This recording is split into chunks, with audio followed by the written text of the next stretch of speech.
Hey YouTube, Tyler here, and I am doing this quick introduction before this video because it's a departure from the type of videos I normally do. I just want to encourage you all to do what I'm about to do here. Have conversations with people who don't agree with you. I have a conversation with a friend of mine who uh, has some views that he considers to be the opposite of mine. So I encourage you all to do the same thing. You certainly will not agree with everyone, and if you keep shunning people that you have disagreements with, or blocking people on Facebook for having an opinion that you don't like, pretty soon you'll end up on an island. And it's never too late to change your habits.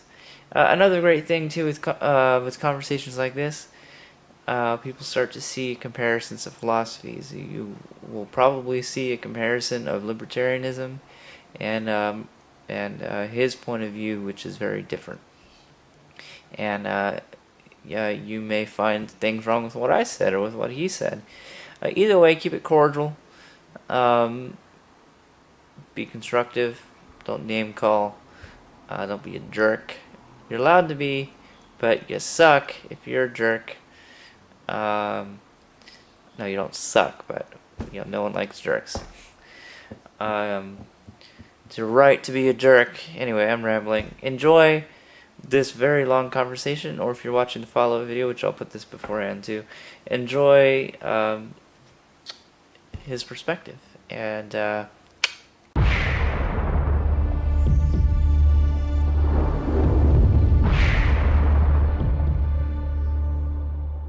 all right. Hey out there, all y'all in YouTube world or wherever you're watching this. Again, you guys know me, Tyrant60 or Tyler. Many of you know me. And I have my friend Victor here, who's very active in a lot of different ways in just helping make this world a better place. We have a lot of agreements and we have some disagreements.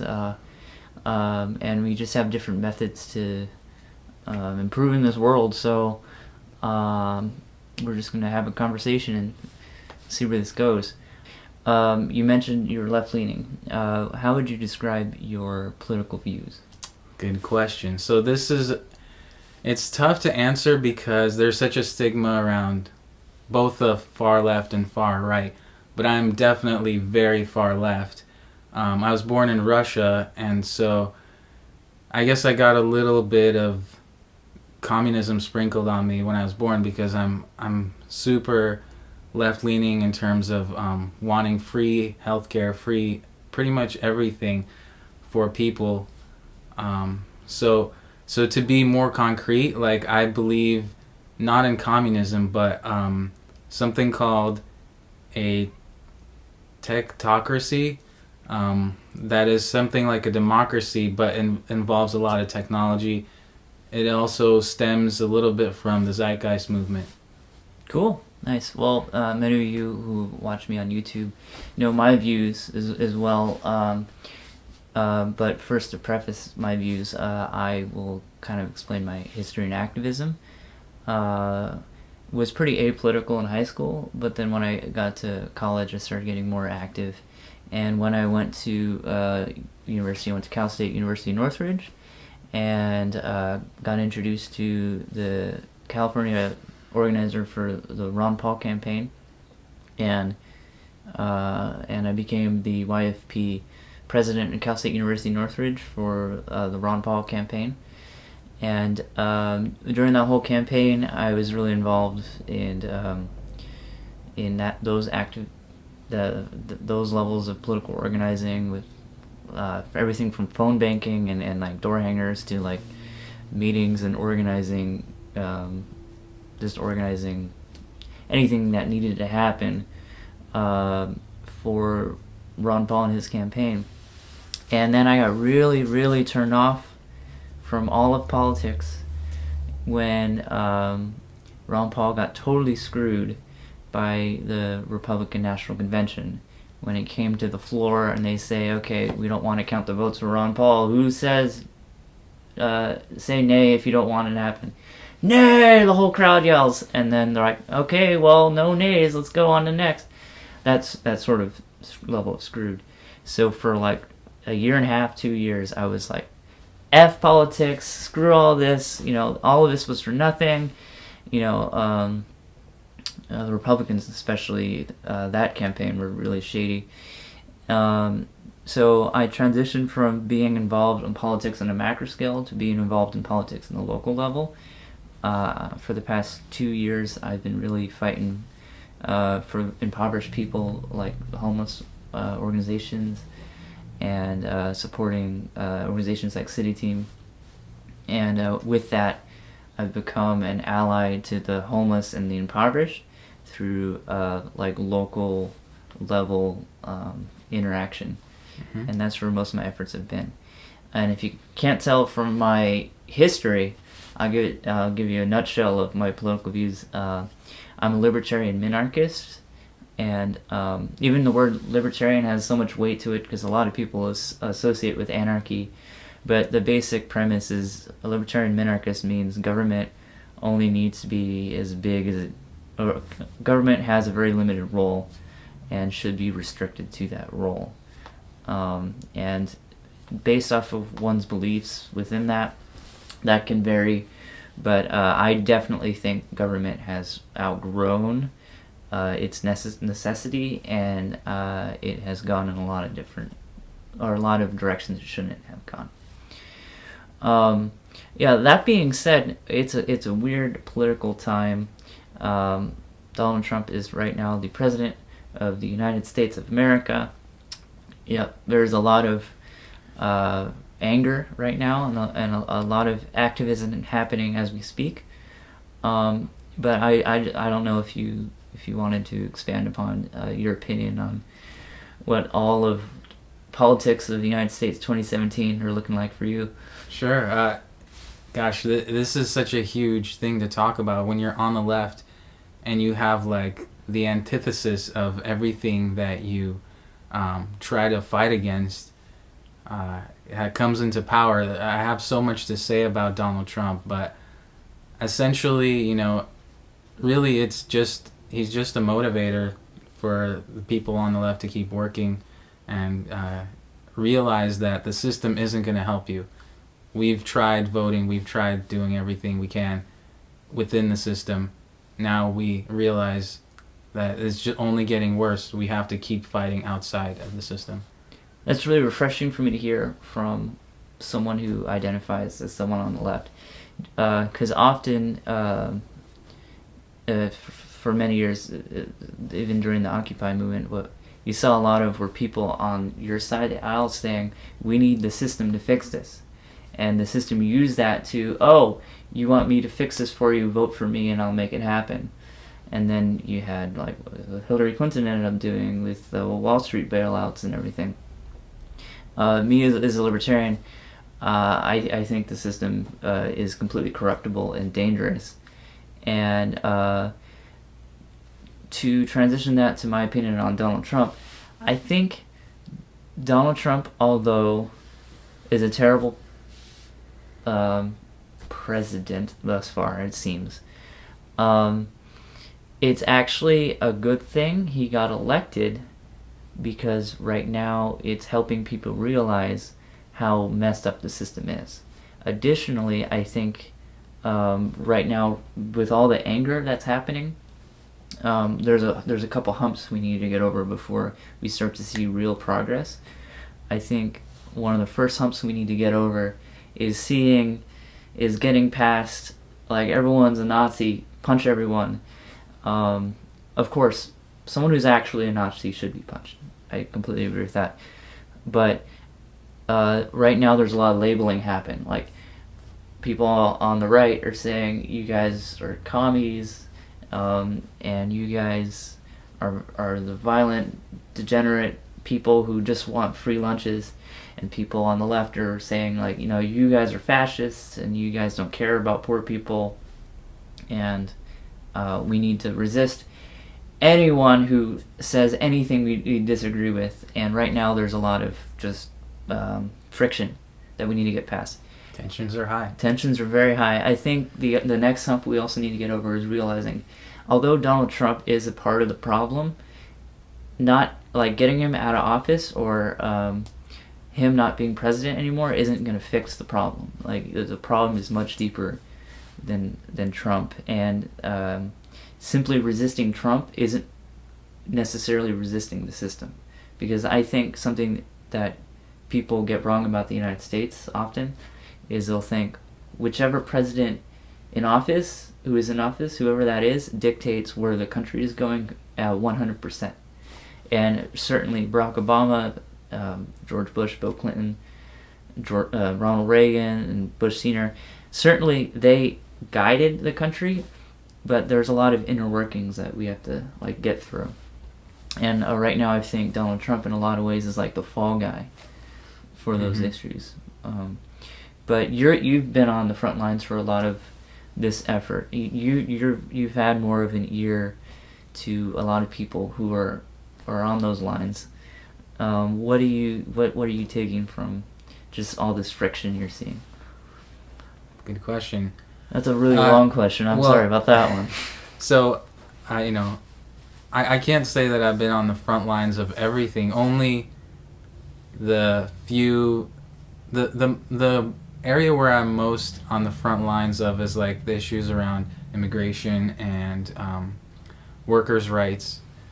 So I guess what I'm hearing, a lot of minorities are very afraid of the day-to-day, you don't know when you're going to wake up and hear that your particular minority group is now banned from some arbitrary thing that you should be able to do, whether it's come into the country with your legal status or some other obscure thing. You never know. Like, you don't know if tomorrow they're going to start Muslim concentration camps or something. So that's what I'm hearing. But I did want to address what you were saying about sort of the system is broken and Donald Trump is just one small piece. I totally agree with that. He's sort of like the fall guy, the little carrot on a stick that the people who are truly in power are waving in front of his base to kind of get them riled up and get them to behave a certain way.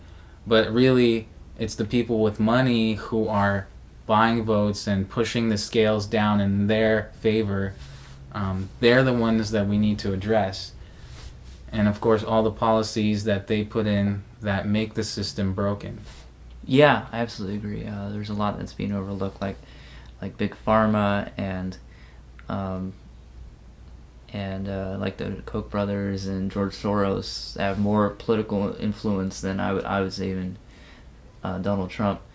Can we talk about George Soros for a bit? Yeah, sure. So what is your thoughts on this whole paying off protesters and trucking them in, all that stuff? Well, it's hard to tell because I actually haven't researched much of it. I've heard that he has put money into that, and not directly, but he's for example, he has donated to Hillary Clinton's campaign, and she used some of that money to hire a crowd of people to be at her rallies. And he has donated a lot of money to organizations who do organize protests, and those organizations have bussed people in. So indirectly, I would say he has been financially involved in that, but I don't see evidence for him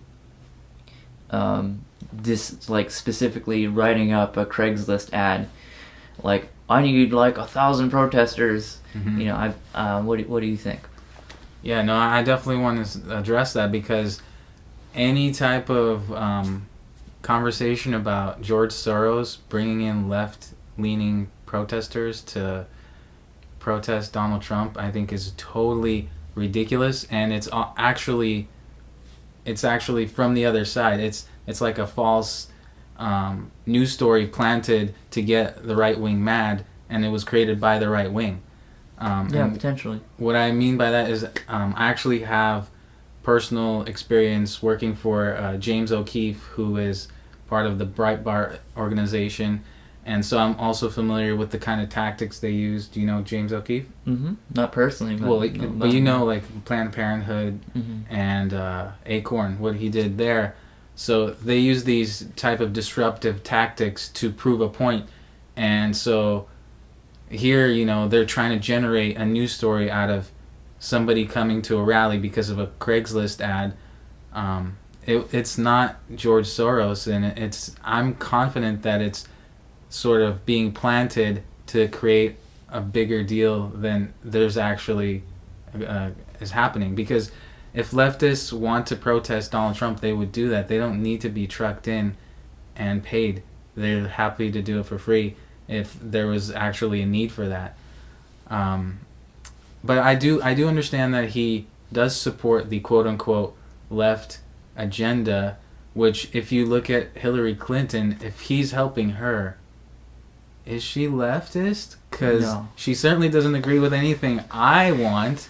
Yeah, I agree. Rand Paul, who is someone who more aligns with my views, and was when he was running for president, he straight up called out Hillary Clinton as a neoconservative. Hillary Clinton was banging the war drums louder than any Republican, even in the Republican debates. She said if she were elected, she would put a no-fly zone over Syria, which would mean possibly World War III, because Syria are allies with Russia, and Russia, you all know Putin, he is not really a balanced fellow, and like Aleppo, you know, the whole Aleppo gaffe with Gary Johnson, everyone made a big deal out of. He doesn't know what Aleppo is. He wouldn't need to know what Aleppo was if it weren't for the policies Hillary Clinton helped put through when she was Secretary of State, which also caused a lot of this migration crisis. So I personally think, and I'll put this out there, I think Hillary Clinton is one of the most corrupt politicians in Washington.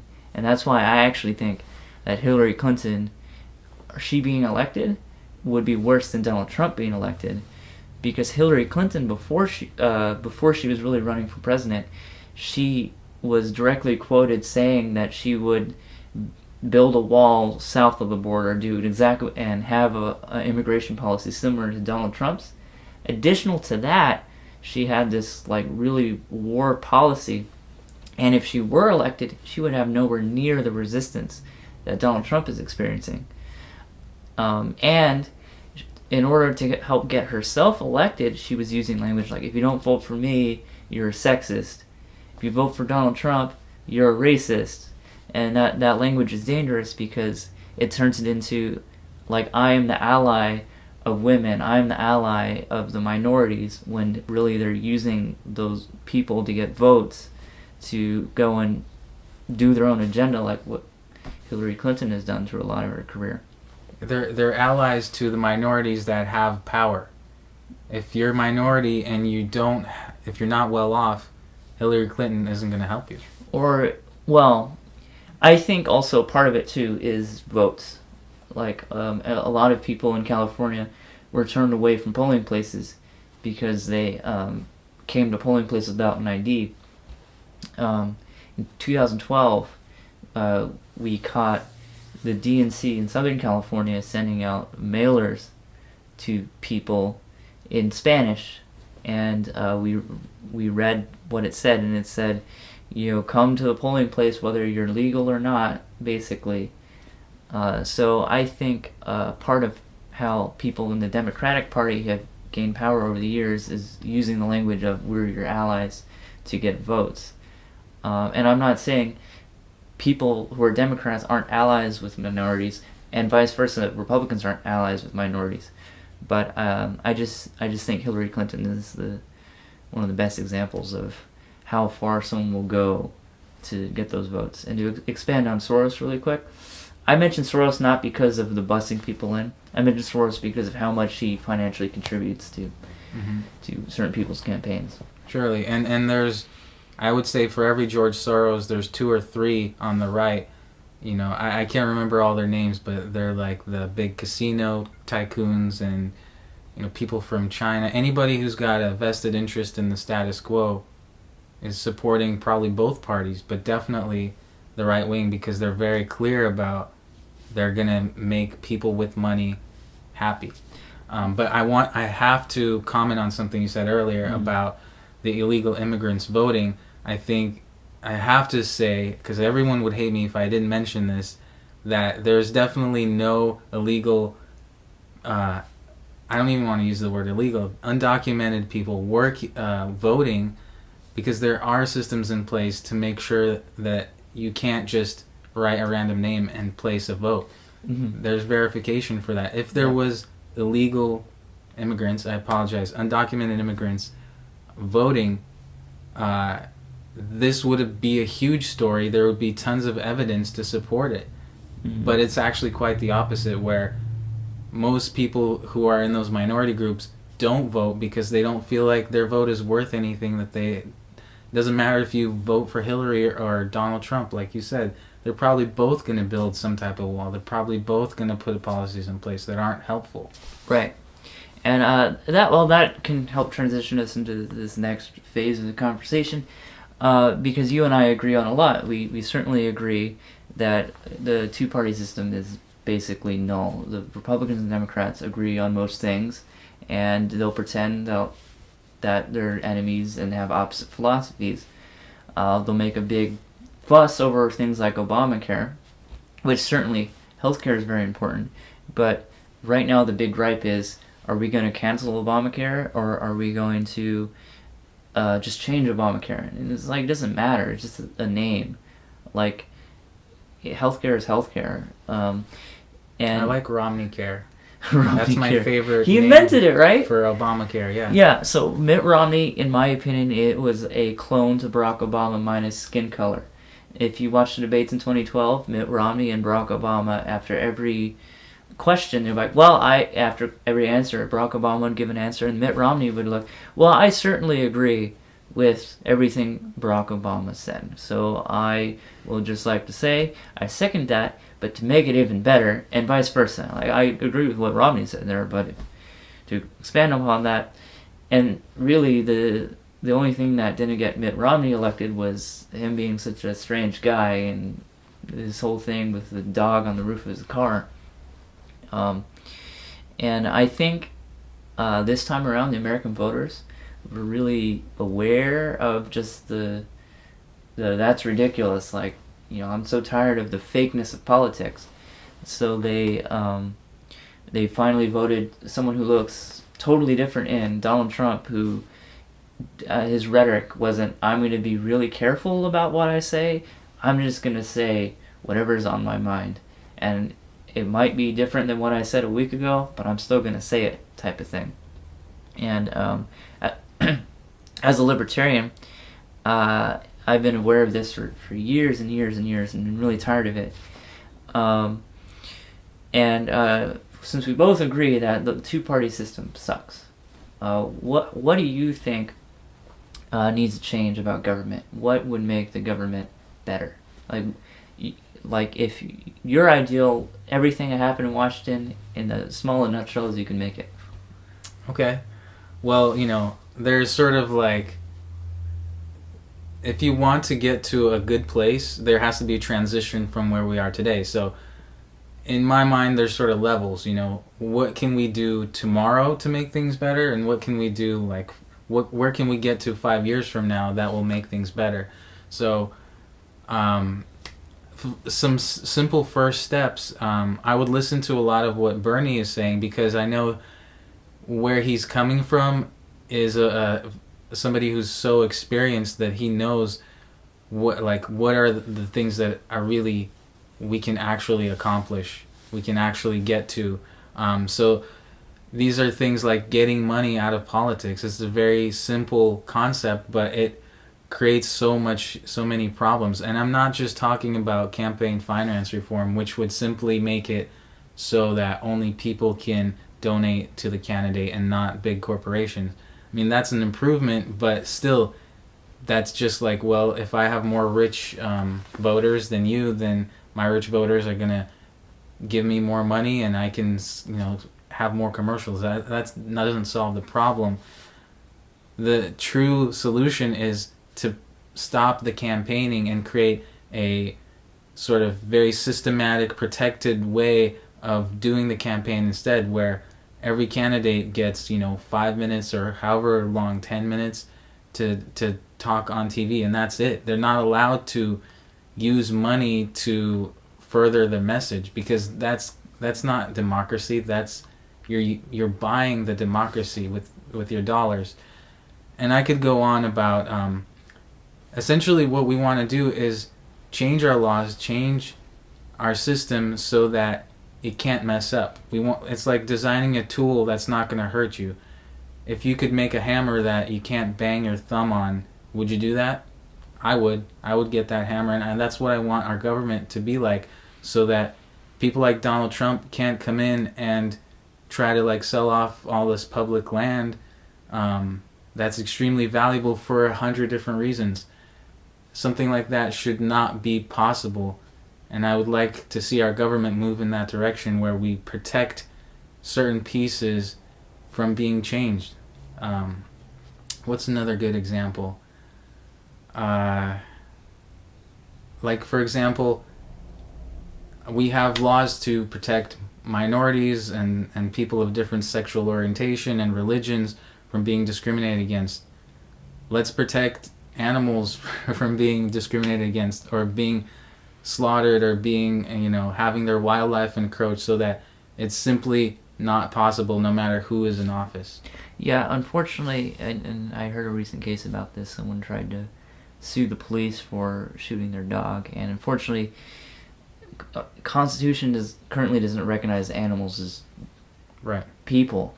And that's true. Animals aren't the same thing as people, but they're still living beings. So I can like loop around to that, but something I definitely took out of what you just said was that campaign finance reform, basically you shouldn't be able to buy ads on TV, which is definitely true, and you should only get 5 to 10 minutes, like a limited amount of time. I think another problem though is, and part of why Donald Trump got elected, is Fox, CNN, MSNBC spent so much time talking about, oh, listen to his rhetoric, he's so dangerous, and look at what he said here and here and here, and it turned into like 80% of the news. Right. Turn it on, it's talking about Donald Trump. It's the Trump news network, basically, on all the channels, CNN, Fox News. And what I was getting at when I said, like, give them 5 minutes, I really meant, like, they should only get a certain limited amount of time, very limited amount of time, of airtime. That includes coverage on news channels of, like, what is he up to, what is she up to. Yeah. If there's a critical story that involves this person that needs to be reported on, that's fine, but nothing like this, 23 hours out of 24 talking about Donald Trump. Right. And I think another thing, too, that needs to be recognized is, unfortunately, now we have the internet. And one thing a lot of people are flocking to the internet for is they're tired of the Trump News Network. So we can see in the future, as you know from working in the media industry, is you're seeing a transition of the younger you get, the less you're watching TV. Mm-hmm. And that's partly because people aren't paying for cable anymore because the packages suck. So now what you have is Donald Trump getting a lot of media attention on the internet as well. And I don't really see a way around that other than more of an authoritarian approach. But at the same time, I think it's more than just exposure. I think to really start eliminating these issues, we have to require an education for a voting base. Not you need a degree to vote, but people need to know what they're voting for. Part of the problem is with bills now to pass into law, they're hundreds of pages long, and they'll take this thing that's hundreds of pages, turn it into a paragraph onto a voting thing, read this paragraph, and you make your decision that way. And sometimes they'll sneak bills into page 83. There's another thing that gives this guy $100,000 or something. Yeah, or like you have a bill that's designed to protect, let's say, this park that we have downtown, but in order to get it passed, they had to add 2 things that would destroy all the other parks surrounding that park. Right. So when you're trying to do something good, you end up doing damage no matter what. Yeah, and generally when an idea for a bill is presented, it goes to a committee, and the committee, they all add their stuff in. Great example, have you seen Mr. Smith Goes to Washington? No. You haven't. The movie with Jimmy Stewart. No, I haven't. You have seen to it. watch it. It's from the 1940, I believe. Okay. Jimmy Stewart. Mr. Smith Goes to Washington. Basically, Mr. Smith is filling in a temporary senator role, and he comes to find out that there's a bill that's being passed that's gonna just wipe out like this land he loved as a kid growing up, and he filibusters to stop it or whatever. Spoiler alert, sorry for those listening. It's a great movie, but it highlights a lot of the issues in politics 60 years ago.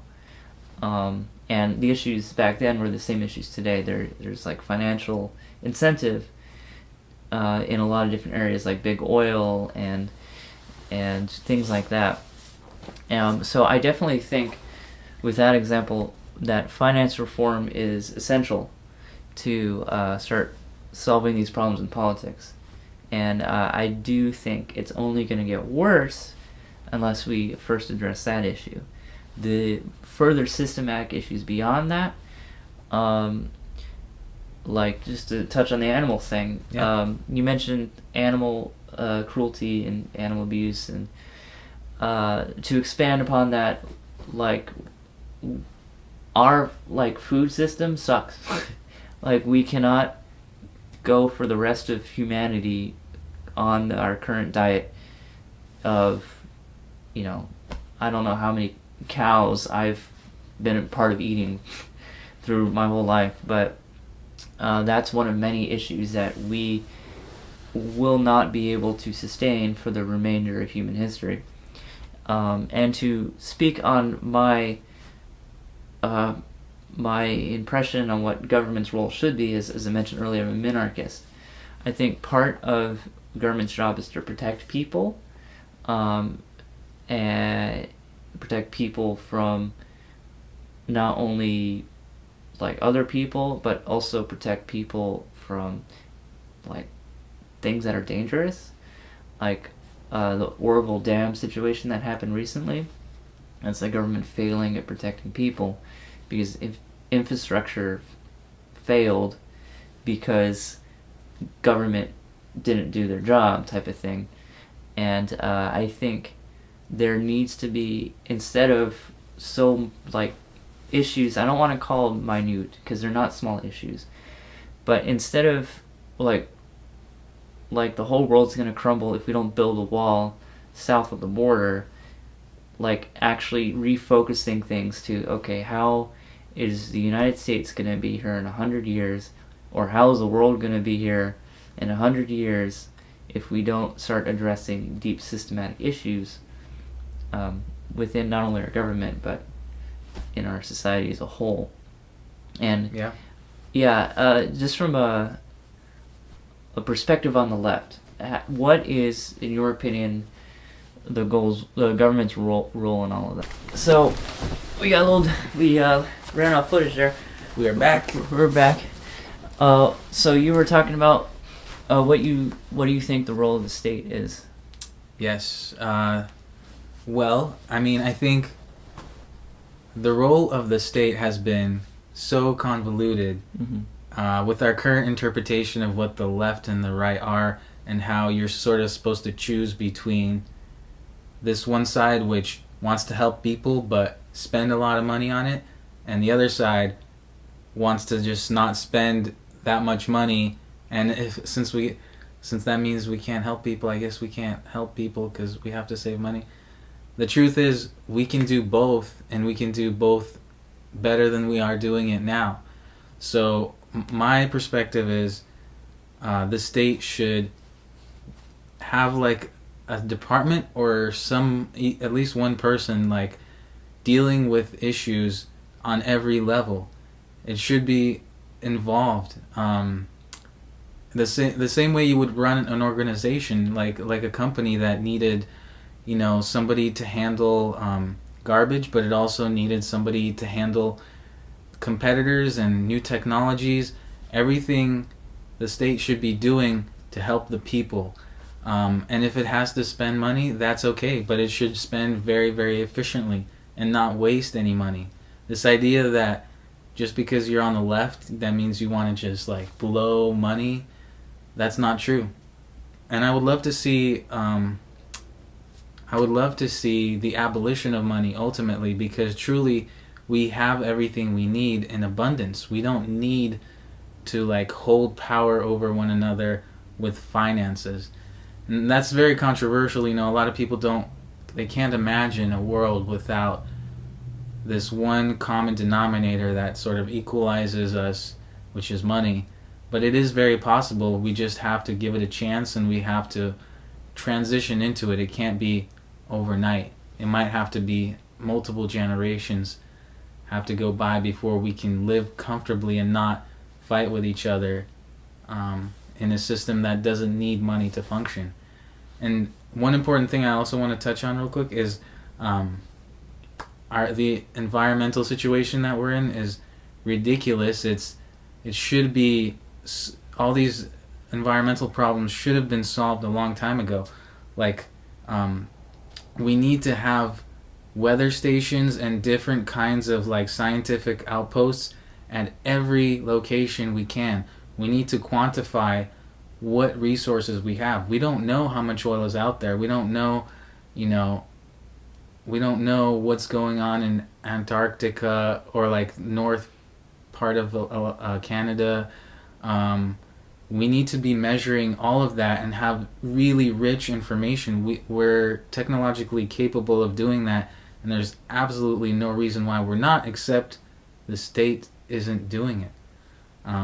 Well, because maybe there's not enough profit motive, or because if they did, then it would be harder to sell the people on giving up all that land to ExxonMobil. Yes, well, you said a lot. But to start you at the end and track it back, I think the state is more aware of how much we do have, and the state makes efforts to make it seem like we're more deficient in a lot of areas. In California, for example, like we have been experiencing a drought, so California stopped feeding water to farm up and down the state, and kept a lot of water for themselves, and through that started taxing people on their well water, which is it's hard for me to say to you, but water that's on their property that they bought, that in my opinion shouldn't be taxed. So water that technically belongs to them. And what'll happen when they'll say, oh, it's raining, now the drought's over. Now they're going to tell people, okay, well, those taxes that we've been taxing on is still there. And that profit motive stays in place by them pretending that we are lacking resources. Nationwide, the government does that a lot. And PG&E did that. PG&E did that. They got caught doing it too. Yeah, and it gets worse in certain areas. Flint right now. Oh, we can't afford this thing to fix this water, and now hundreds of thousands of people get dirty water because we can't fix this thing. Mm-hmm. The government, it should be a national emergency that a whole city doesn't have clean water and that kids are dying of sickness. That in itself should be government's responsibility to fix, because it was the government's responsibility to make it work in the first place. And to parlay this into how our views are similar, I personally think that there needs to be more, the government needs to be held more responsible for achieving those things. And I think the government can do a better job of coordinating with the private sector to get things done. I think, for example, with the Oroville Dam situation, to bring that one up again, if there was a private organization that was in charge of the Oroville Dam working, if what happened this week happened to a private organization, that private organization would be out of business because they were held responsible for it, they failed, therefore a new organization should be brought in and do a better job. That doesn't happen with government because the government seems to have unlimited money because we're $20 trillion in debt, and no one cares when stuff, no one in government cares when stuff breaks. Louisiana, what happened in 2004 with the hurricane, New Orleans is still completely in shambles, and no one in government is really held responsible for that. To come back to what you said in the beginning of you think it should be the government's job to take care of people on as much as it could be, I certainly agree that the government could do a much better job of doing that, especially considering my previous examples of the hurricane and the dam situation. But I don't see there being much accountability within government other than people being voted in. So to pull back to what we were talking about earlier, finance reform, I think something else that needs to happen too is term limits. It means and also currently in the current system, if you are elected into the Senate, you have a salary for life from the Senate. And there's an old saying, I forget who said it, you might know. It's you don't get rich in government unless you're corrupt. Yet the majority of Congress are millionaires. So there's a lot of under the table stuff happening. So I think finance reform is how we start addressing that. And additionally, I think government does have a role in infrastructure and protecting people that can be better achieved if it did a better job supporting private organizations which help take care of things. However, what you're saying about two things. What you said, that government should have a more involved effort in figuring out where our resources are and developing new forms of development of energy and stuff like that. I think totally possible, especially if you stop spending half our money on like bombs and going to war overseas. And that in itself is a tremendous effort. However, I will say what you mentioned about money, and money kind of running our lives. And I agree that that money is a big problem, but I do think money is just like everything else. There's good and evil in it, and because of how broken we are as people, unfortunately, people will tend to go towards the evil route. But I don't think that it's possible to run things without money. However, I do know that for the majority of human history, if you include stuff back before this Egyptians and the Sumerians before civilization, we lived without money. The Native Americans lived without money. But I do think we are in a different world now, not because of how much stuff we have, but because of our global population.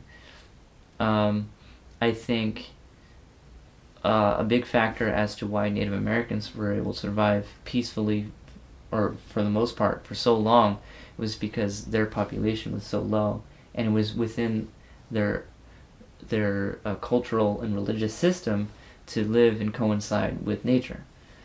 That, of course, for the most part, our society is lost.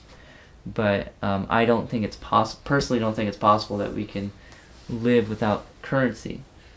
Can I jump in? Yeah, I'm talking a lot. I'm sorry. That being said, I want to hear how we can make that work. Certainly, I had plenty to jump in on, but let's talk about this. So you were saying how Native Americans, they were sort of in a unique position because they sort of had limited population, and they were really able to have a good sense of, like, how much they're going to need, how much people there is, and they could provide enough food, enough of everything in this limited, contained environment. What I would say to that is, and sort of connected to what I was saying about having these scientific outposts all over the country in any natural environment, there's no reason why we can't use data to plan ahead and account for every single person on this planet. In fact, if you were running an organization and you couldn't tell your investors, how much money you were going to need next year, or how much profits you could be making with good accuracy, good estimate, you would be fired. And that's how we're running our whole planet right now. Is we have no idea, like, what we're going to do with our increasing population. Well, let's change that. Let's be accountable. Let's figure out, okay, we're gonna have like 10 billion people soon, so that means we need this amount of food. That means we have to start building those systems to create that food.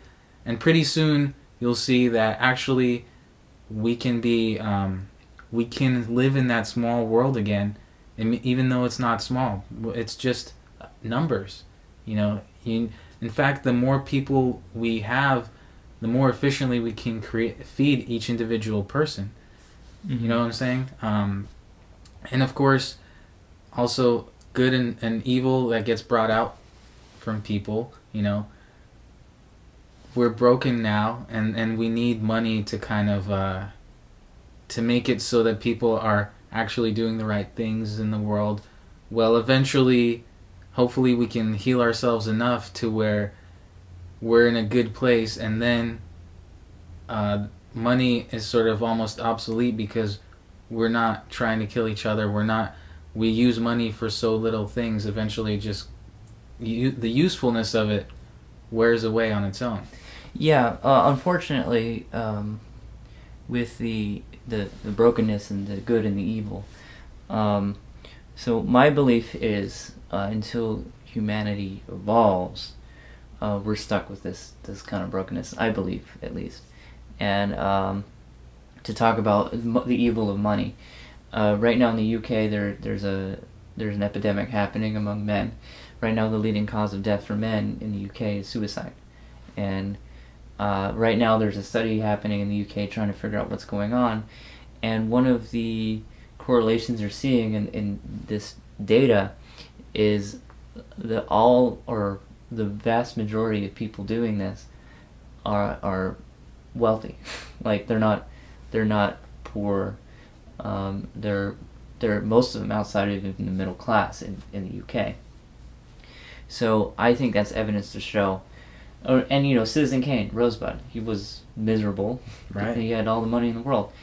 I think that within us all, and just speaking a little bit on my faith, like so I'm Christian, and I think a lot of what Jesus talked about is that brokenness in all of us. And I think all of us have this kind of battle between good and evil. We have a natural instinctive tendency towards evil because it's easy and it feels good right away. Yet deep down within us, in our souls, we have this knowing of good and our path in life designed for good. And I would unfortunately think in the world most of us never stray from that evil that we're drawn to. And you might have something there with currency. However, I will say currency is a great way to influence altruism and hardworkingness in our current system we have now. And I still don't know if it would be possible even for government to eliminate the need for currency without having to go full-on draconian 1984 with their people. Unfortunately, there have been times in history where I think they've gotten close, and in my opinion, it didn't go so hot. So, just to speak on that, I think it has never really worked like it should, because of that evil tendency within us all. At the top and throughout its people, at the top, I think people in power are drawn to do things for themselves, and at the bottom, I think if there's an opportunity to not do their part because of there being a guaranteed "this is yours," then they I think the majority of us wouldn't do our part. And I agree with you. It's until that brokenness is changed within us as to where we can reach the next level of society, which I am not certain is possible. I disagree. I think it's very possible, and that we're conditioned to be sort of antagonistic towards each other. We're conditioned to be individuals instead of realizing that we're just one organism. We're just all people. We're all the same. Mm-hmm. And then you're mentioning about your religion. Well, in your religion, people do kind things for each other, and they do kind things for people who don't deserve it. So I think that kind of shows that under the right conditioning, under the right cultural training, if you will, that we are capable of doing good things for each other. But the people in power, they want to keep their power, and in order to do that, they're projecting this system onto us. Our education system is built off of like what Hitler created.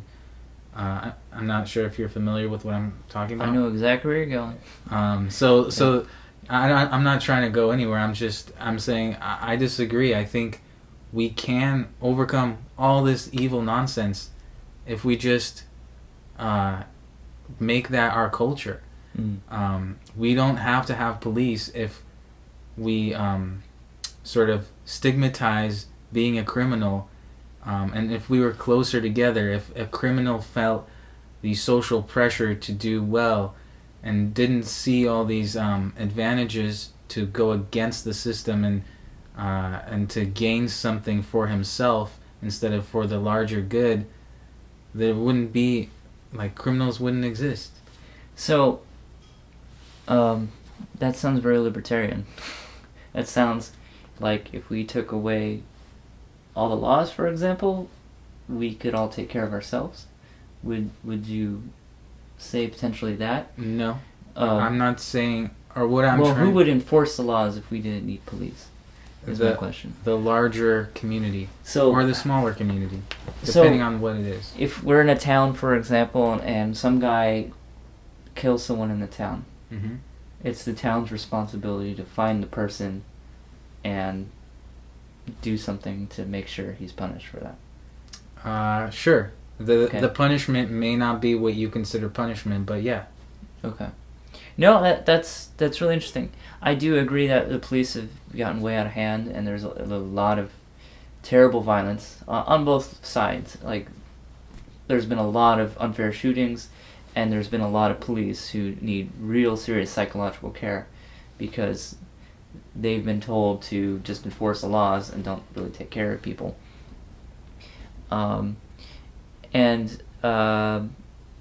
To support your statement of back off a little bit with the laws and a little bit more of a libertarian view on laws in general, drugs, for example. Portugal had a real serious drug problem in their streets in some of their big cities. So the entire country just said, okay, that's it, all drugs are legal. And all of a sudden, you have shops opening up where people sell drugs, and now crime went through the basement, and now it's a flourishing, like, very low crime state. So I do think there is something to say about that, where laws often have unintended consequences. And to pedal back to the idea that you're implying that evil within us is culturally bound in. I'm not sure if I agree with that, because children are jerks. Children are jerks. They're very selfish when they're born. Toddlers all the time, all they want is what they think it is theirs. So I don't know if that's because genetics, if that's because of an incentive to survive, but or how socially malleable a child is early at age, because you put an iPad in front of a 2-year-old, he's not going to move away from that iPad and play that iPad for hours and on end. That's right.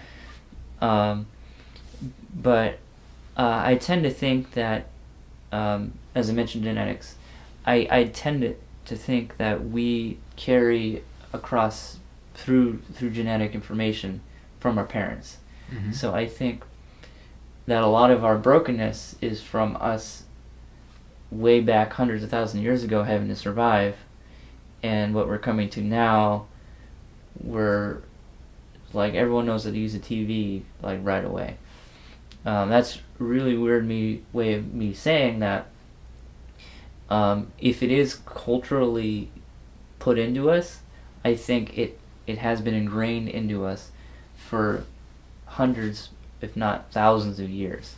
Mm-hmm. And getting beyond that, I'm not sure how long it's going to take, but I do think that the government does have a role in influencing things for the better, and they certainly have not been doing that for us thus far. Media, you mentioned earlier, government has a hand in media, and like CNN, Fox, and MSNBC, a lot of their executives are tied to government. I think that's a part of why what we see is what we're seeing. Every time there's a mass shooting, they talk about it for 3 weeks, every station, 24/7. I think it starts with the money. Is, again, we always come back to it, the money. And I think part of it too, I don't think we've really iterated yet, but a big part of why government is so corruptible and so corrupt in the first place, I know we get back to macro government, but I think government as a whole attracts people who are already corrupt.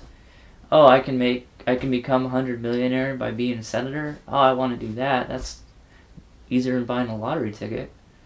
Right, and nepotism, of course, where you either know somebody or your parents are involved in government, and they kind of guide you into easy money or easy power over people. Yeah, Michelle and Chelsea Clinton, Michelle Obama, talk about running in 2020. I think Chelsea has a few more years to go, but nepotism, just like Hillary or Chelsea's mom, before Hillary was the first lady, she was just a big time lawyer, had no interest in politics. All of a sudden, she becomes the most qualified person to be president. Right. Yeah. And let's say everything she's done in politics is valid. Mm-hmm. How did she get to be the most qualified? Right. So yeah, but okay. Certainly, government does attract bad people, but it's sort of like any company or it has its own culture, and so our government has this culture of like subvertive corruption where we don't see it, we don't hear it, but it's definitely going on. We all know that. You can go to Russia and you see more overt, or even in Mexico you see more overt corruption. You can pay somebody $100 or pesos or whatever to make this problem disappear. In America you can't do that, but you can do a lot of other things to tip the scales in your favor. But one thing I want to say is you were saying how there's sort of this survival instinct, and it's ingrained a sort of selfishness that you can see even in a young child. Well, why do we never talk about how slavery has affected African Americans? Why do we always reject their appeals for any kind of like restitution for what happened? they have been affected through so many generations by this awful thing that happened, and we like to pretend like they're on an even playing field when really they're carrying so much negativity, genetically speaking. And to be more specific, I'm talking about epigenetics, which is a type of genetics that has to do with the DNA, and it's the part of the DNA that can change while you're alive. So the DNA that we know normally, it's your mom's and your dad's genes. Well, the epigenetics changes when you're alive, even when you're in your mom's stomach. And an example of this would be like uterus. In your mom's I'm uterus. just You're right. kidding. You're right. Crap. Both. You're both.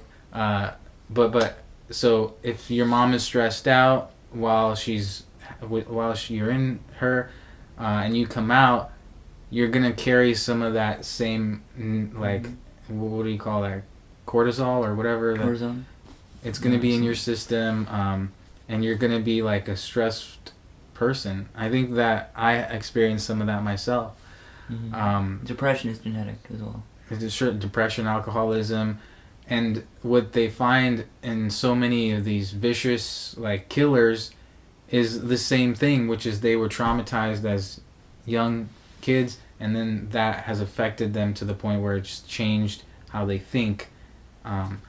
So I definitely agree with you that we carry a lot of this information when we're born into this world, and maybe that's part of what makes us a little bit selfish, and then that gets amplified through the culture. But we can heal that. Yeah, there's no reason why effort. we can't make an effort to bring the next generation into a better world, and then they will bring their next generation into a better world. But we never even think about that. Why? Yeah, I think part of why is the general idea, like, okay, well, I didn't have slaves. Like, why should I have to give reparations for someone who wasn't a slave? And I don't know of any other countries that do reparations outside of Israel, I think, does it, but I'm not sure. Point being, like, that in my opinion is something that can be abused by the government. And there might be a floodgate behind it, like reparations. Okay, the African Americans experienced slavery within the United States, therefore the American people should financially contribute. Okay, what about the Native Americans? Yeah, the Native Americans too. They absolutely experienced genocide. I'll give it to them too. Okay, what about the Mexicans? We took their land. We took California, and we gave them a bad deal, and we basically stole their land. So why not the Mexicans? Sure, the Mexicans. Okay, well, what about the women? Women weren't able to vote until 100 years ago, or less than that even. So why shouldn't they get reparations? Okay, sure. So I think reparations aren't necessarily the way to go, because I don't think it's fair to say one group has had it worse than other groups. Definitely, African Americans historically within the United States have had it worse than white people. There's no questioning that. I just think that you can't take one group and say this is the one group that's going to get reparations. And then additionally, I don't think we can say, all right, let's take all these groups except one or two or three groups, and these guys get reparations and these guys don't. That being said, I do think the government could have a role in recovering entire races of people by instead of giving the money to necessarily organizations, maybe rebuilding infrastructure, doing a better job of fixing up neighborhoods, not just being like, oh, well, Oakland is a terrible place, let's just leave it. That's actually not happening. Oakland has a lot of gentrification happening. Mm-hmm. But Detroit, for example, just give up on Detroit. I think something conservatives tend to talk about, which people on the other side of the aisle tend to dismiss, is one of the best ways to help recover someone financially is to give them a job. So there should be less regulation on the small business owner, and there should be more incentive for someone to start a business, especially in a poor neighborhood. And I think that's tied to the deeper issues with money and everything. But I do also think that is a more viable solution than giving reparations. I agree that money doesn't have to be the one solution. It can be anything. I think what we should do is, rather than debate, should we give them money? Should we give them better infrastructure? Go to the people that are affected and ask them, what do they need? And in terms of, setting this precedent where, we help the African American community, well, now we have to help everybody. Well, I would say that, so if you don't do that, you're just like sitting on your hands when you have these serious problems. That's not an option to me. We have to do something. And yes, we have to do something to address everybody who's been negatively affected by our actions.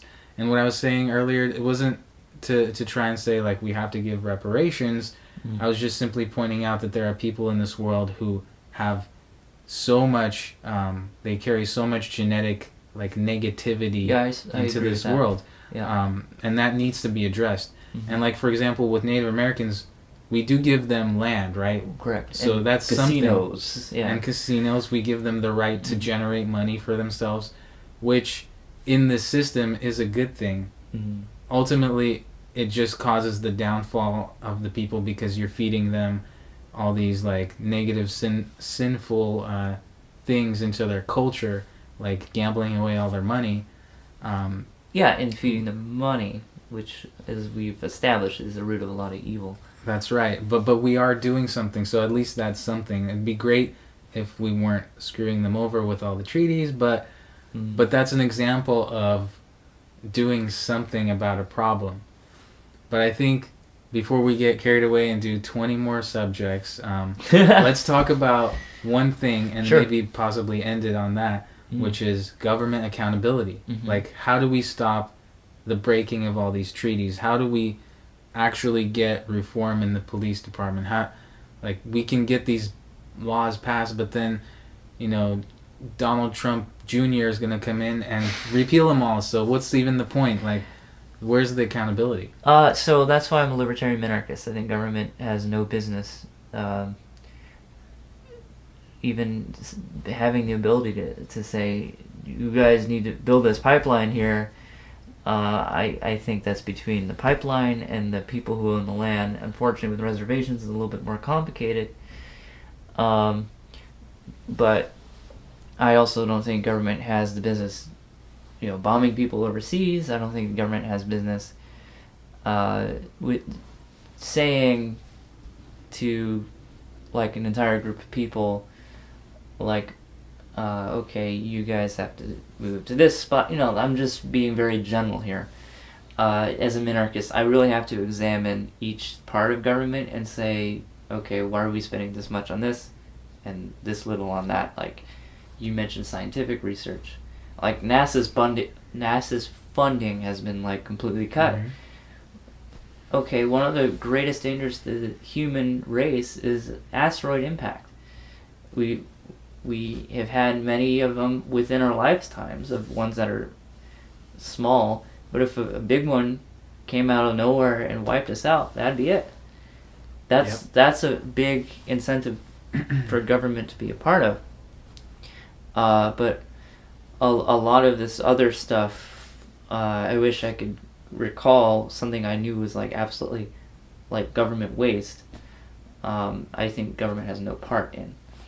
And you yourself are kind of sounding like a libertarian with some of your views. You think government should pull back in some ways, but I'll bounce that one back at you.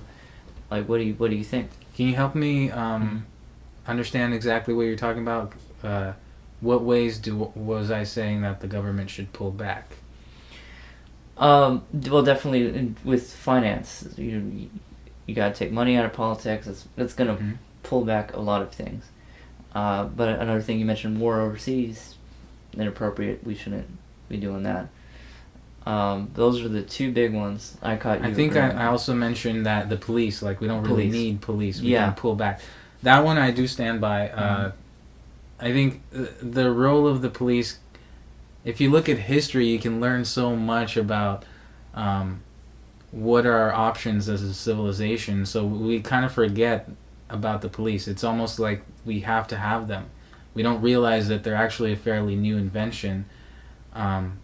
This idea that somebody is there to patrol our streets and to keep us safe. There's so many other options. And so I think there's a need for something like a policeman, but what our current police situation is, it's corrupt from head to toe, from the police unions down to, you know, the weapons that are coming in from our military that are being repurposed. You know, all that stuff is just waste and does not help anybody except the people that are getting rich from it.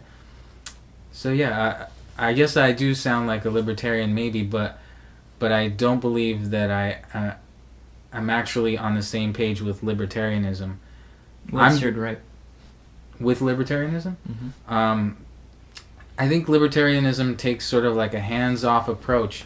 Let's let, you know, I'm going to step back and let everybody fight it out, and whoever's left is king, and that's how things are. That's the free market. That's, you know, that's our world. That's nature. Natural evolution of things is just to not try to, you know, for lack of a better word, police everything or try to control, you know, who gets food or keep this starving person here from going hungry, even though it costs like $100,000 because that person is so remote.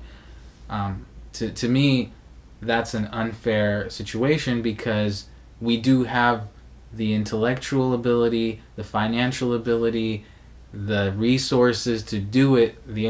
Why not? Why? I don't understand why we wouldn't help people when we have the ability to. And if I had the extra money, I would do it myself. But I believe it's the state's role to be involved in as much as possible to help people. Yeah, to touch on libertarianism, it's very complicated. A lot of people misunderstand it. I've tried to explain it before, and I've had a very hard time. But the way I see it is the big misunderstanding people have is like, here's the spectrum, here's anarchist, here's authoritarian, or here's complete government control. And people will say, okay, libertarians here. Actually, the way I see the scale is it's more of a square in shape, as to where you'll have general conservative view and general liberal view, and then at the bottom you have libertarian, and on the top you have authoritarian. And I associate myself to libertarian because I generally, no matter where I am on the scale here, I'm on this side of it, as to where you don't have to make a law for something to happen. It doesn't have to be, like you mentioned, a police officer showing up at your door if you don't pay your taxes, or someone shows up at your door if you smoked some weed or whatever. Someone going away to jail for 20 years if they smoked pot. I see everything as it should always, in most cases, not be an authoritarian's job to tell someone to do something. And like your philosophy, in order to really have a libertarian society, you kind of have to put it on its head to get it done. And like you mentioned about small towns policing themselves, before in the early days of the United States history, even around the time of the Declaration of Independence, they didn't have police officers everywhere, and we still came up with the United States of America. However, there still were times in history where things went south, like the witch hunts of Salem witch hunts that happened. Yeah. Those weren't police officers pulling people out of homes and putting them on stakes. Those are groups of people. Mm-hmm. And that's where I think the government's role comes into play, is helping distinguish what is something to do, to go and accomplish, and something that's the group of people shouldn't attack. And as a libertarian, I see the government's role as separating that and keeping those two things apart in a limited government. I think the founding fathers had it great, other than a few things, when they made the Bill of Rights, where it was okay, you can say basically whatever you want to say as long as you're not attacking someone or yelling fire in a crowded theater. And you can still attack someone as long as you're not like endangering their lives, so to speak. Second Amendment, everyone has the right to protect yourself. And then the Third Amendment, this one's dumb, but you know, if there's a war happening, a soldier you can't have him in your house. I think that's the one. And then you have the 4, 5, and 6, which all go together: right to privacy, right to a fair and speedy trial, and you're not required to. Search warrant? That's another one, and you're not required to speak in court or to a police officer. Can't blank yourself. Can't incriminate yourself. Can't incriminate yourself, yeah. And then skip the other few, 10th Amendment, states' rights, which I agree with as well, because the entire nation isn't going to agree on one thing. You know, California is going to have a different set of rules than Kansas. Alaska is going to need a different set of rules than New York, that type of thing. And yeah, that's a lot to say. Yeah. Well, let's talk a little bit more about how do we keep the government accountable. What are some ideas from your perspective? Yeah. So not only do we limit their roles in a lot of situations, and we also have the ability to not pay. I think one of the greatest ways to get behind ways of helping people is voting with their dollars, so to speak. Mm-hmm. If it were up to me, I wouldn't send a cent to building bombs or tanks. But unfortunately, because of the way our current system is, almost half our money is going to doing that. And almost half our money is going to bombing people in other countries. I think if we had a little sheet that says, I have to pay X amount of taxes every year, where should it go? Check off the box. You want it to go to agriculture? Sure. If you want it to go to building bombs, if that's what you want to do, sure. If you want to go to helping people who are impoverished, sure, that type of thing. And what you could see in the early stages of that is a shift towards selfish people and what they want. But as a community as a whole, and at the community level, what we'll start to see are people on their own accord really campaigning for certain causes. Like, hey, did you get the ballot? You know, you see here we need to invest in helping people improve their lives. Let's vote for that. And then if the person says, what incentive do I have? It's like, okay, well, we as a community as a whole, we have 50% of this community is under this line. Let's get them above this line so we can build a new business to help improve this. You know, those types of conversations can't start unless the government gets out of deciding what we all pay for in a lump sum every year. What about corporations? They have to pay taxes. Who gets to decide? Not all, unfortunately, is really sad, but like ExxonMobil and Google, a lot of the big giant corporations pay hardly any taxes. So I think first and foremost, getting that out of the way, of like the big loophole. Big loopholes, yeah. There's a lot of them, and if we get rid of that, then we'll start to see a lot more fairness in those regards. So if big corporations paid their fair share and didn't have the loophole that a lot of them have to go through, and didn't have NAFTA, which said, okay, we're going to build a factory in Mexico to save $100 million a year. That would help solve a lot of issues. And corporations-wise, too, this is something, as a libertarian perspective, the free market helps keep in balance. If people were made more aware of where corporations were paying their taxes, like if it were public that a corporation was able to choose where they sent their money, and Boeing, for example, if it was public that Boeing spent all their taxes on military building stuff, then that would be a problem, because it would be self-interest, because we would build that. So that would be a little trickier, but I think if it were public knowledge, then if people weren't satisfied with where taxes were being spent, they can vote with their wallets again. Oh, well, Starbucks stopped donating their taxes to the right stuff. I know Starbucks is a bad example because they're generally very helpful to people, but that's just what came off it. Or McDonald's, for example, stop helping alleviate poverty. Let's just stop buying Big Macs, type of thing. So I think that's a way money can be an equalizer. Okay. So I have two issues with that. Sure. One is I don't think that solution would address marginalized communities. People, like you were saying, like if we all kind of had a sheet and could petition, hey guys, see on this pie graph how it has this little issue? That's my issue. I want you to vote for that.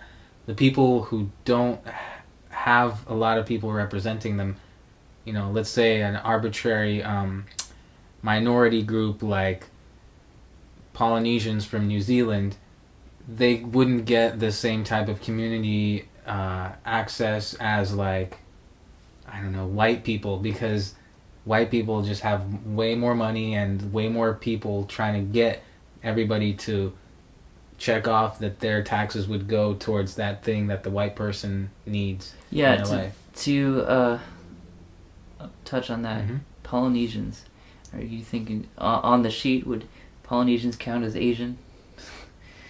I don't know. Because Asians make more than white people in the United States. They're the it's least just marginalized community. Less than white people. people. It's an example. It's a great anybody. example. I just want to, but I agree with that, and that's really interesting. But I do also want to say that one thing I can help from my perspective, my worldview on what government's role is, something the government needs to do is be better. I mentioned earlier, be better at working hand in hand with private organizations. Poverty alleviation. I mentioned I am a activist for poverty alleviation, and I work with City Team a lot. City Team, they work to primarily get homeless people off the streets, and they shelter people.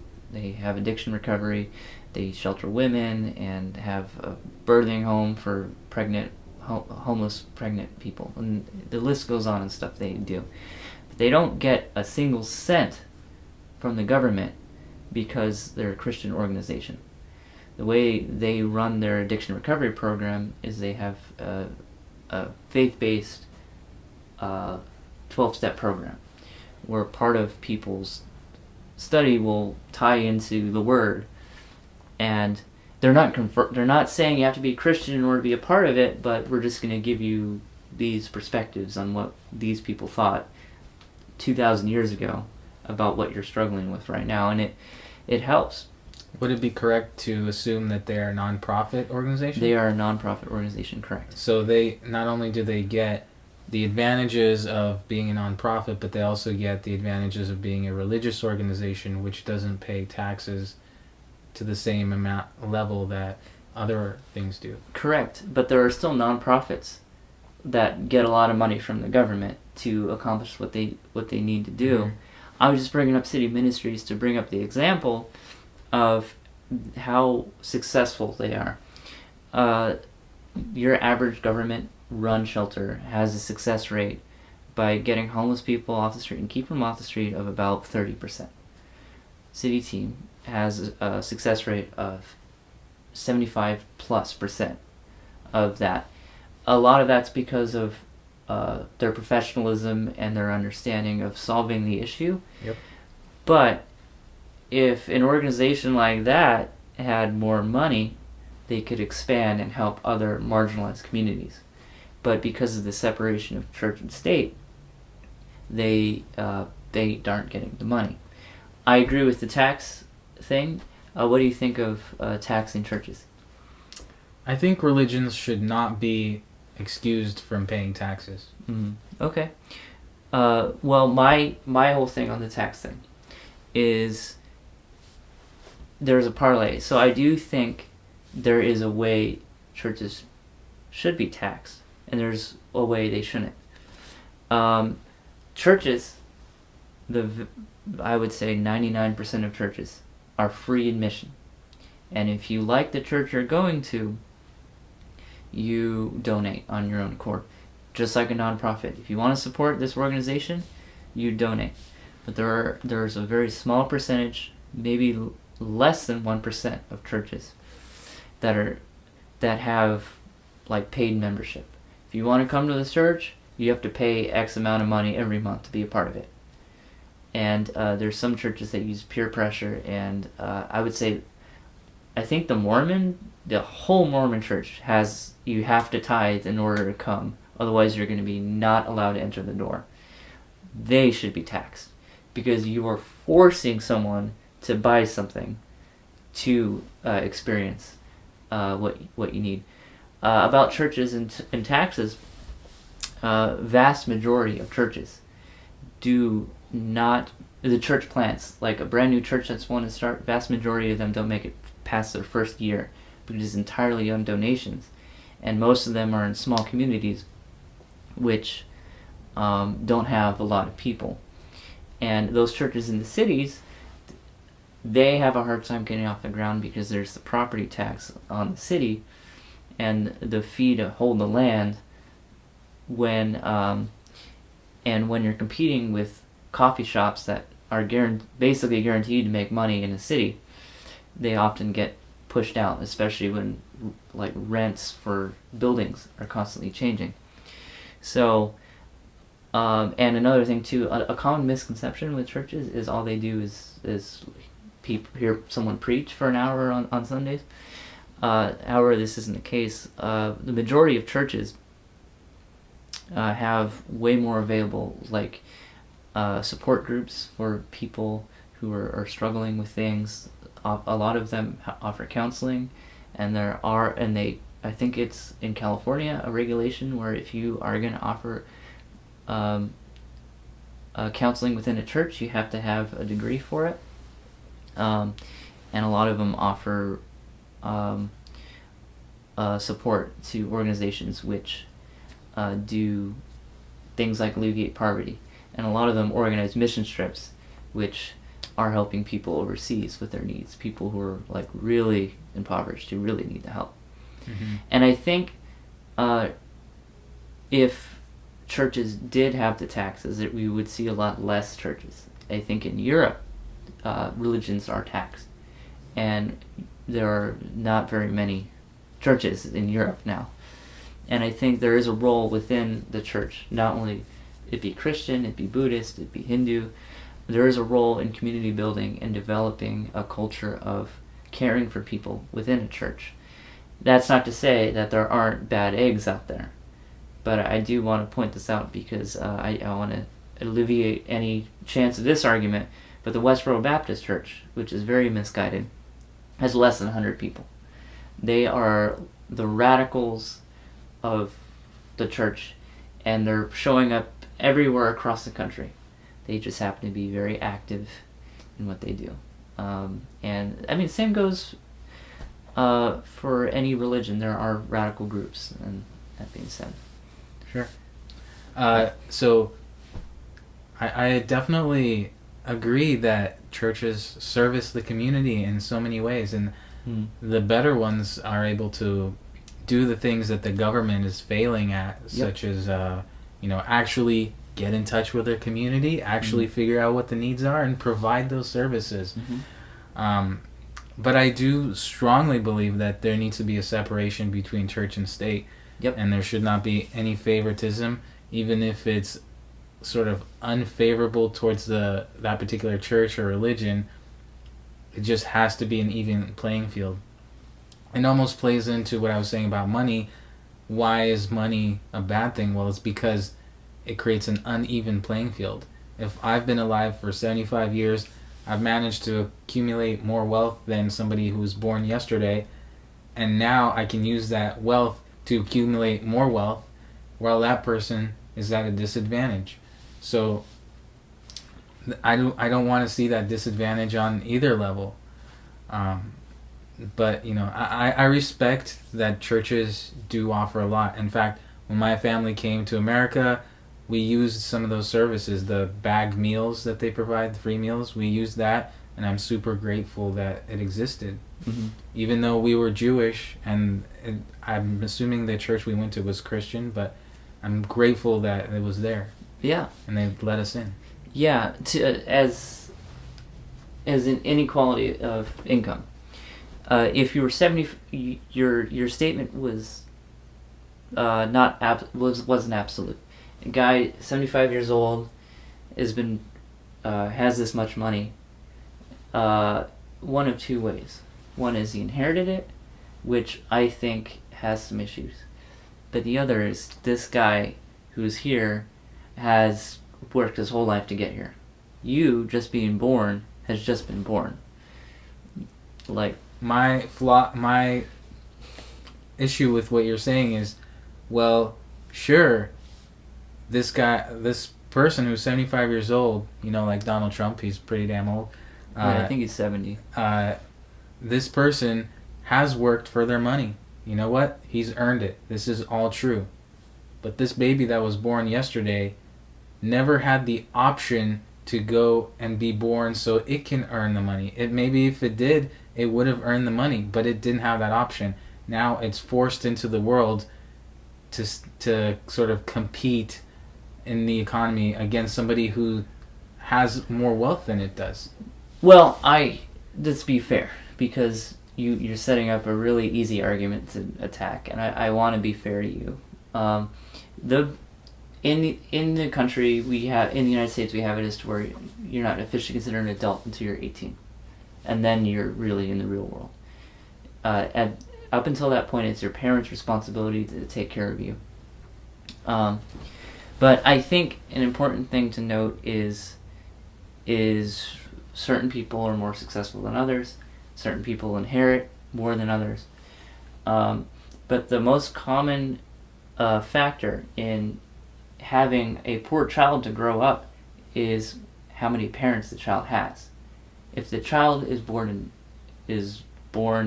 and sent into foster care right away or sent to an orphanage right away, its chances of success, based off of these numbers and the statistics that have been built, are very low. Whereas a child who is born with a single parent are maybe a little higher, but still very low. Two parents, highest success rate by far compared to the single parent and the foster child. So the onus, I think, has to be on the mother and the father of that child to help set them up financially, build stability in their lives.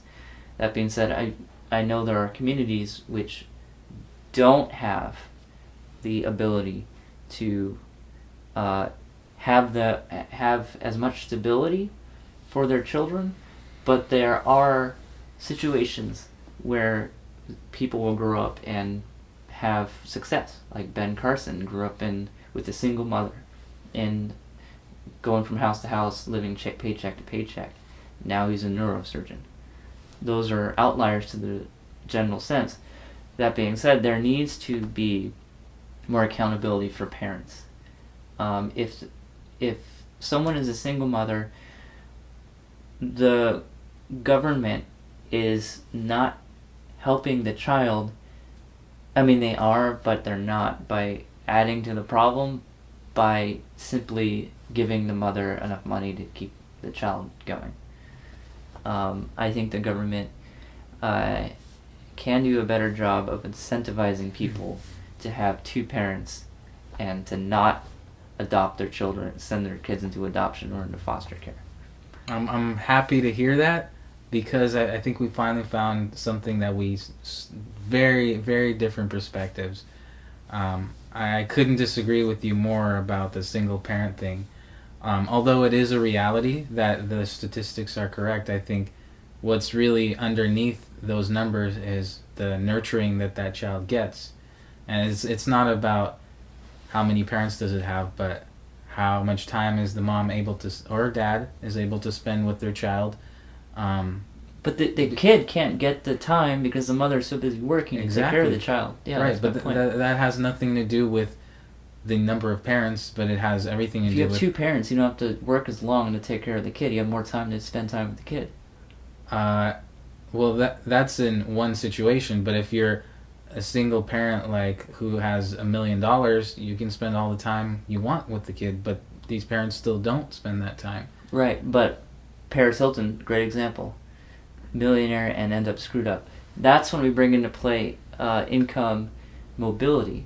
If you're a kid with a rich parent and you're raised without the parent involved and you growing up, just them throwing money at you all the time, you're going to end up broken and not able to start your own business. Certainly there are situations where you're so rich it doesn't matter, but generations down the line, you're going to get poorer and poorer and poorer unless someone down the line turns it around and starts making good economic decisions. That's right. So that has to do with culture, Mm-hmm. as far as like how much money your kids will make and all that stuff. But again, I don't think we'll agree to this tonight, but I think, in my opinion, it's not about how many parents, it's about the quality of time. And if we can do something to help that single mother or single father spend more time with their child and nurture them and develop them, those people will be more, adapted to the system. What's the right word? I think there's a word. Assimilated? Assimilated is one. But yeah, anyway, once they're properly assimilated through the time that their parents spend with them, they might, grow up to be a healthier adult, make more money. That doesn't change the fact that there's an inherent disadvantage, because guess what? That kid who was born into that poor family didn't have that choice, and now he has to compete with not only the guy who's 75 years old and has $75 million, but he also has to compete with that guy's kids who are also born the same day but have way more money. Mm-hmm. It's not fair. Well, I don't see why, like you pointed out quality time, and that is your primary factor as to why the child is going to grow into someone who's potentially dysfunctional. Is that your... My argument is, and this is why I brought up the single parent argument, is the single mother has to take care of that child, feels obligated to take care of that child. In order to do that, because she is one person, she has to work more hours. Mm-hmm. And that is taken from the quality time. So I think we're in agreement. It's just it's kind of semantics. Not 100%, but we're still on the same line of having two parents is better than having one parent. And not saying like it's not okay to be a single parent, because you can't control every situation you're in. But currently there's financial incentive within the government to be a single parent. Lyndon Johnson in the 60s passed all these welfare reforms, and something he implemented was, you will not get financial aid from the government to this level unless you were a single parent. And what we saw in the 60s was a big culture change from having men in the home to men being kicked out of the home, because you aren't making the $500 the government's going to send me every month. So why are you here? Well, that seems like an issue that we have, but what I'm saying is that there's a root to this problem. The single parent versus both parents. I don't think we should put that on the parents and go, hey, you guys have to stay together even though you don't like each other, Yeah. or somehow try to like, corral them together. That makes no sense. You know what? People should be free to get married and get divorced as they choose. Mm-hmm. Obviously, the more we educate people about themselves, what it means to be in love, what it means to have a child, hopefully they'll make the right decisions and they won't have to split up. But you should never police people into staying together or into separating. Mm-hmm. To be clear, I mentioned incentive. I didn't mention force. So incentivizing people to stay together rather than having welfare for only single parents. Well, so incentivizing people to. To me, incentivizing one disincentivizes the other. So it should be equal. You should I be disagree. fine as a single parent or fine as... It currently isn't that, though, because currently there is financial incentive to be a single parent. So if we remove that financial incentive, then we have more even playing field. And I'm not saying that that's an issue. That's something we need to address. But here's something else, which is the kid versus the 75-year-old guy with money. It's not a fair... It's not fair. Like, I was born in Russia. Did I choose to do that?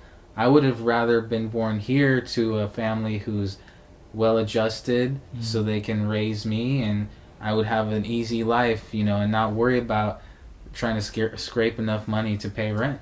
But you were born into the Soviet Union, where it had a more close financial system to the United States. Why do you want to be born in the United States in the 1980s than born in the Soviet Union in the 1980s?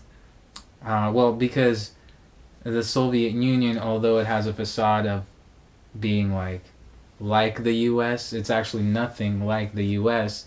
In terms of how much anti-Semitism there is, how the financial system is in ruins, and how the mob is really in charge more than the government. And in today's world, not in yesterday's world, in the 80s, the mob was in charge. In today's world, there's no difference between the mob and the government. So that's why, there's a reason why my family came to America. Yeah, a lot of people were fleeing from Russia during the time of the Soviet Union. But I have this interpretation of the Soviet Union as being an attempt at the Marxist ideology. Why is that misguided? Why is that wrong? Wow. I love that question because, I think about that all the time. I don't know if we want to get into, another 30 minutes of us. Yeah, we can make this our last hurrah. Yeah. Okay. Well, I think I wanted to address the last question, but... Well, let's hit that first. The last question? Yeah. What was it? We're talking about this guy is born with nothing. This guy has $75 million. That was something even before that. I think what I wanted to say is, how do we keep the government accountable? What are some ideas?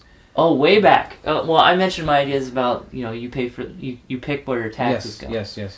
Yeah. So I don't think I got a chance to go for it. To respond. Yeah. Well, I don't think I have any easy answers to that. I think a lot of it is cultural. We have to come to a place where we can be more honest with ourselves about where we are as America. So, for example, we have to realize that maybe guns aren't the best thing in the world, or not as great as we think they are, or not as healthy as we think they are. So that type of perspective requires us stepping back, and so that needs to happen in all these different things, like the fact that the military is 50% of our tax dollars. We've known that for long enough now. We've had different presidents warn us about the military-industrial complex. Exactly. So at what point do we do something about that? I don't have the answer, but I know it needs to be addressed, right? And I think part of it is changing how laws are created. Right now, the system seems to be stuck. Senate, Congress, even the president, they're just sort of not really doing what the people actually want them to do. So how do we fix that? How do we start making those positive changes? Those changes can help us be more accountable to ourselves, and it's something that everybody will benefit from. It's not just the people that we hear a lot about, like right now, Black Lives Matter. We just today actually was the day with no immigrants. Yep. So that's another community, the immigrant community of all shapes and shades, that is affected. It's not just them who will benefit from a government that works for all of us. We will see not only their community flourish, but our community flourish because of that, and we won't have to feel weird or guilty about sort of appropriating other people's cultures, because we'll live in a world that's at least trying to be fair, even if we can never reach true perfection in terms of treating people the way that they deserve to be treated. One suggestion I would make is we have to address corruption. Corruption is sort of the biggest cancer in government. So how do we address corruption? Transparency. That's one way. Another great way is to remove the human element, because it's really the human who makes that decision of like, ooh, I could, pocket some money, or I can take some of this power and do something with it that favors me over someone else. So get people's decision making process out of the system as much as possible. That could mean automating. I know that's a scary thing, but maybe a little bit of artificial intelligence could help us. Dun dun dun dun dun. Could help us keep ourselves from screwing ourselves over and driving this speeding car off the cliff. Mm-hmm. So those are my thoughts. I don't have any awesome solutions, but I think if we become more transparent, as transparent as possible, if you look at open source software and how that world sort of operates, it can give you some good ideas about how government can operate with a fully transparent everything. I want to know how much the president is, how much water he's drinking. Hey, it's our tax money, and there's no reason why we should be hiding that.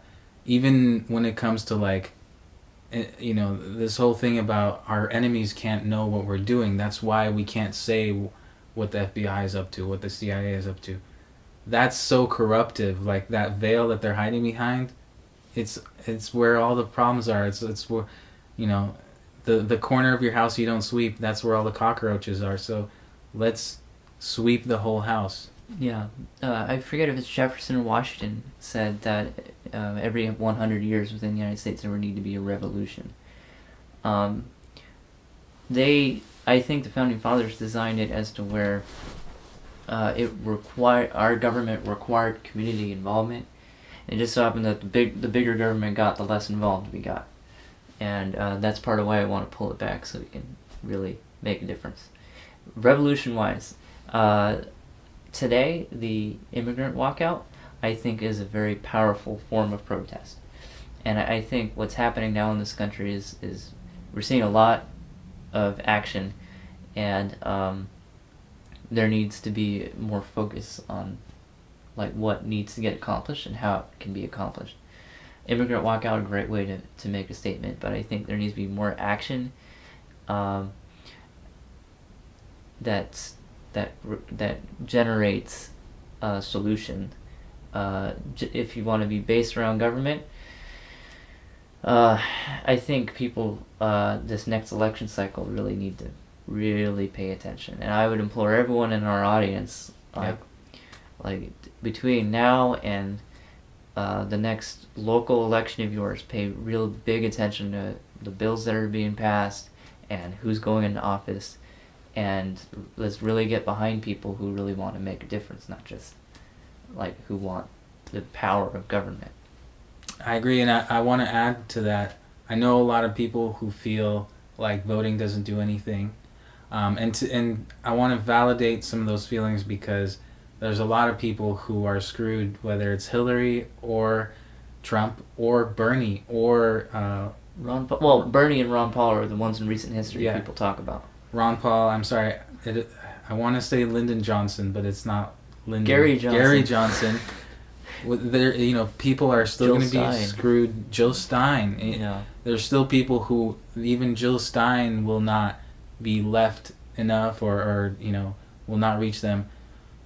But I think it's still worth voting and pushing the system in the right direction enough to get that ball rolling in that right direction, so that when, let's say, Bernie is president, then it's a lot easier to go and reach out to those marginalized communities that our current system isn't reaching, isn't helping, isn't affecting. Yeah, absolutely. A lot of people didn't vote this year. In fact, I think Harambe got like 3,000 votes. Mm-hmm. If you don't want to vote for Donald Trump or Hillary Clinton, like myself, vote for someone on the ballot. Like, if you vote third party, you're putting a lot of power. You're speaking with your vote. I mean, I voted for Gary Johnson, not because I supported Gary Johnson or thought he would become president, but because I wanted him to get into the debates. So to get a third voice in there. If you watch the debates this election cycle, Hillary Clinton and Donald Trump were very unproductive. There was a lot of name calling, and the first debate they probably spent a good 15 minutes talking about Donald Trump's tax returns. And another debate, a lot of it was about Hillary Clinton's emails. It's like, guys, we know you both suck. Let's get on to policy. And I don't even know if we learned anything about Hillary Clinton other than she wants to be tough on terrorism or anything, and she wants to support Obamacare, or anything about other than Donald Trump other than he wants to build a wall. Part of holding our elective representatives responsible is not voting for people who suck. That's the best way I can say it. Yeah, and that's the beginning of change. Whether it's going to be we're going to be a country run by robots, or a country run by the communities, or some sort of mix around the two, we can't do it unless we try. Mm-hmm. Yeah, not to repeat myself too much, but there's no such thing as a perfect candidate, but you don't have to pick one, but